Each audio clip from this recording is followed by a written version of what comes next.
So today we got Spencer's truck back in the garage. Now, unfortunately, we were gonna take this thing in and have it get an alignment. And you got told that you can't do an alignment because the wheel bearings are bad. We got new ones and stuff set up here. And when they told them the price of what everything was gonna cost, it seemed a bit high. I'm thinking, you know what, we can do this much cheaper. I've got some experience with doing this. And for the price they told us, which we'll show you here in a second, it seems a bit much. Yeah. So basically, we'll go and break it down for you guys, show you guys what we have here. Here is the sheet with everything that he had done or wanted to have done. So you have like the wheel balancing. Then they had included, said they needed lower ball joints. They were bad, supposedly. The hub assemblies, both wheel bearings front, left and right, were bad. And then he was gonna have a four-wheel alignment. So as you guys can see here, looking at the prices, they have the lower ball joints at $165.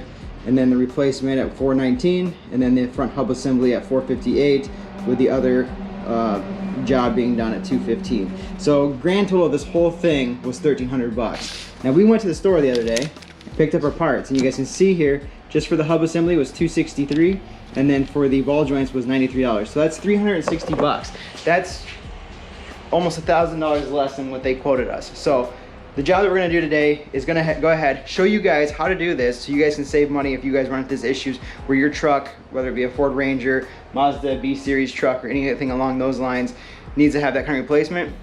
We're gonna show you guys basically how to save yourself $1,000 by doing this job. So first things first, let's go ahead and jump into this. We've already got the wheels and tires off.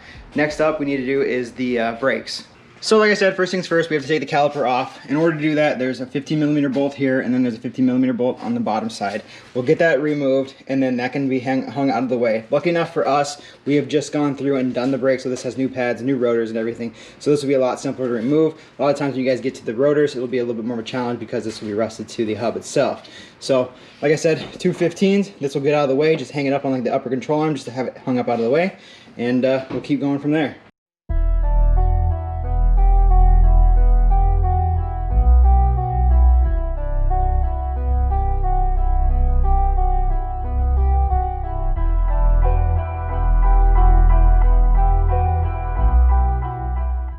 Now that we have that all removed, we'll go ahead, break this nut here. So this is this should be a 32mm. We'll get that loose and then go ahead and hammer back this axle just to relieve some of the stress that is on the hub here. And then other than that, we may have to take off the brake shield just to make it, we'll have more clearance here. There is a plug on this side here that goes to the ABS sensor. So we'll have to undo that one once we have this all removed. And then if you guys look here on the back side, which you can see the head of the bottom of the bolt here, it just kind of pops through. But there's 3 of them back here on the back side that we have to access to get this whole hub assembly removed. Once those bolts are out, we pretty much just have to swing with a hammer, try to break this loose, because this whole thing is probably gonna be seized to the knuckle itself.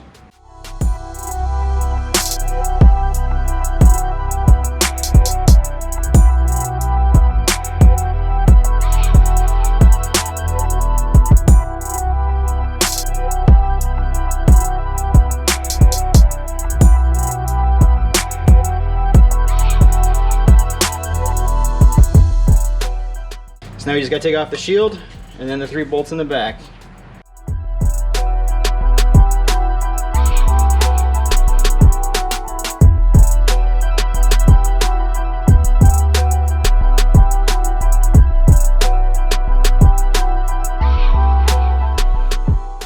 Okay, so we got the brake dust shield off. Next up, we're gonna go ahead and take off this ABS line. It is an H5 torque bit. So we'll go ahead and set it in there.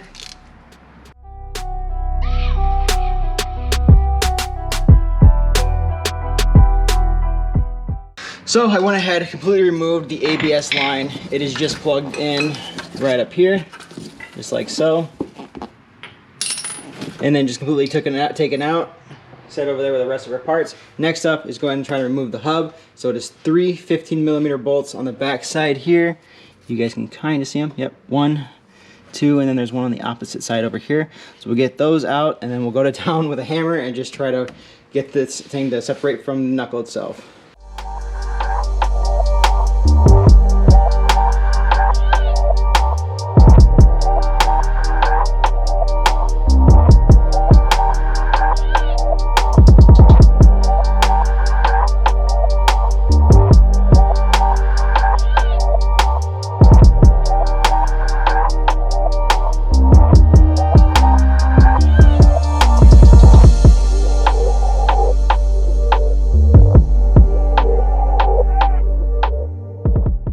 yeah, there's the full hub assembly, the bearing.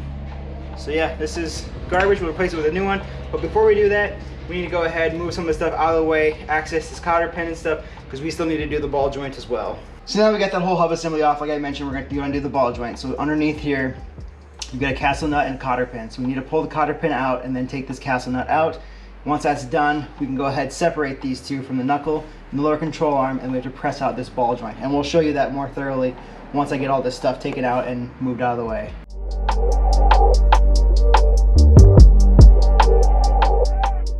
So yeah, there it is. This was a 15/16 nut. Now we gotta do is just get this to separate from the knuckle. Okay, so in order to access that lower ball joint, we went ahead, disassembled the upper control arm from here. All you do is just take out this nut that runs through the backside, nut and bolt. It's a 15mm. It just kind of sits right there on the ball joint itself. Once you get that separate, you just kind of tap up here on the upper control arm and it will separate. Just need to hold it up out of the way, that we don't damage the tie rod itself. So now that's out of the way, we can go ahead and access the lower ball joint here, which is held in with this C-clip. So we'll get that out, we'll probably clean this up a little bit, and we'll press it up and out of the way. Okay, so we went ahead, we got everything access to our lower ball joint here. We went ahead, took the snap ring out. Ours on this one wasn't too bad. Usually these are pretty rusted to the hub, or to the ball joint itself. So if you just take a screwdriver, just kind of tap around the edges to get it kind of rotate like so, and then it should be free. But like I said, ours, just take a couple snap ring pliers, pry it open, and it comes right off. So now we need to press this out. In order to press it out, we're gonna need to push it down.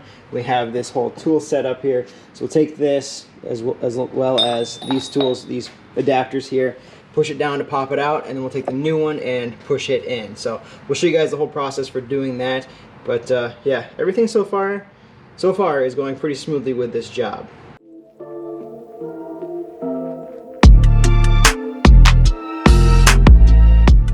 So we just got the lower ball joint out. We had to do a lot of pressing and then trying to just kind of tap it out with a hammer once it got far enough, just because this little cylinder here isn't quite deep enough to get it out the rest of the way. So as you guys see here, it's out. Honestly, it doesn't look too bad. There is a little bit of cracking right along the edges there, but other than that, it's not horrible. I guess I don't really know why this would cause an issue with their alignment. I mean, I understand like maybe the wheel bearing, because we could see there was play in it, but other than that, not too bad. So now we'll go ahead and clean this up, spray some WD-40 or some PB Blaster, and kind of go around the edge here, take a wire brush, get it all nice and clean, press the new one in, and then we can reassemble the hub. So here is the new ball joint that we have. It is a Moog one. It is a serviceable one, so it has a little greaser on the bottom, and they provide it, and you get the 90-degree greaser with the new castle nut, cotter pin, and then new snap ring. So in order to install this, it'll be the same thing using this press here. We'll just press it in from the bottom, or from the bottom. So we'll put a piece, a little cylinder piece, like so, go around the edges like that, and then it'll just press in rather than trying to push it out. So we'll show you guys that whole process as well.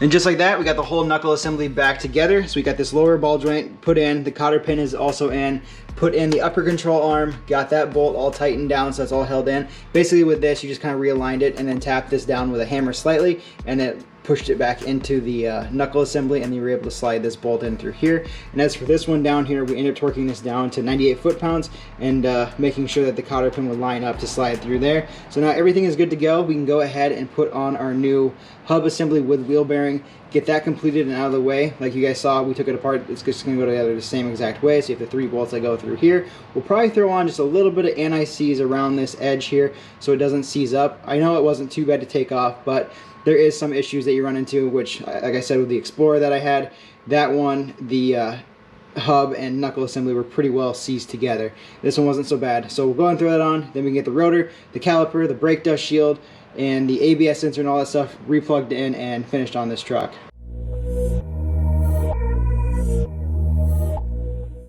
When installing this, you want to make sure that the ABS sensor is still on the same side that you took it off. So it was over here on this side, so we're just going to line it up so it still sets on that side.